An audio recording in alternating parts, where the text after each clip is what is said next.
At night, in the little towns that crop up in America, where the highway curves beside a riverbank or lifts you suddenly up a drumlin to the lights left burning in closed restaurants and filling stations, someone is always walking with a dog, and someone is always standing at a window, looking pensive.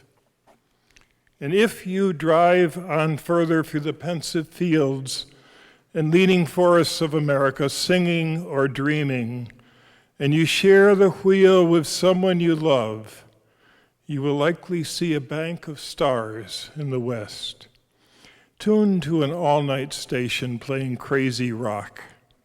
The world will be blinking lights racing toward you or away.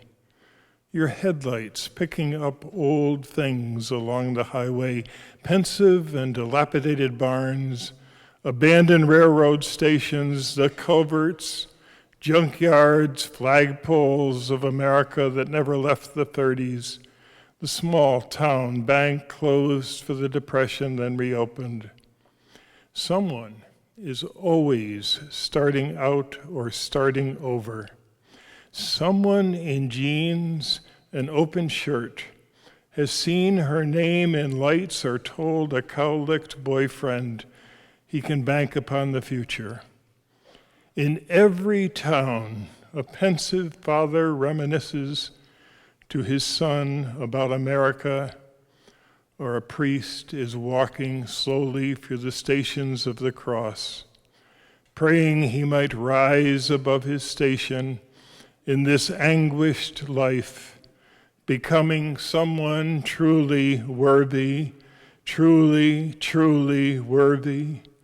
All across America you will find embracing lovers under streetlights, tiger lilies, Queen Anne's lace, the pensive look of high schools closed for summer, empty banks of bleacher seats at baseball games.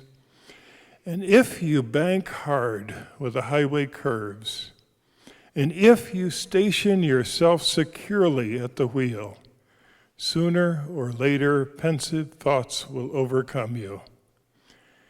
Try to be someone for whom the country opens, for whom traffic lights at empty crossroads signify America, the shades and awnings of America, the kid who banks a billiard shot, fizzed neon lights, the military station, high on someone's bluff, the sentry, walking, pensive.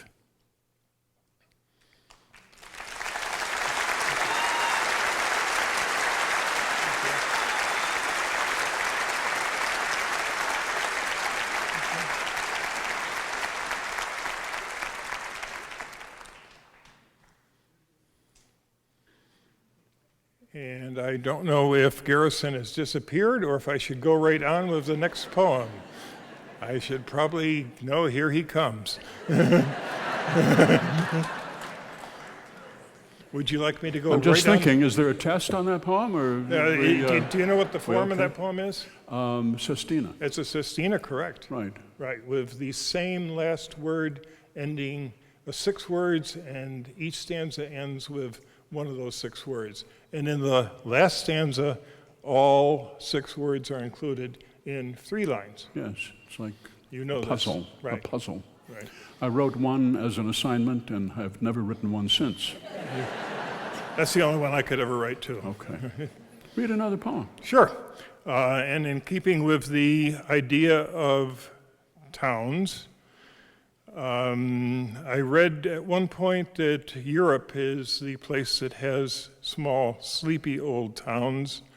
And I thought America has become old enough to have the same kind of towns. So this is a poem about American towns. You'll recognize some of them from literature. Sleepy old towns. In America, we have them too. old towns huddled under forests, or alongside the kind of rivers that always seem to flow calmly into the west.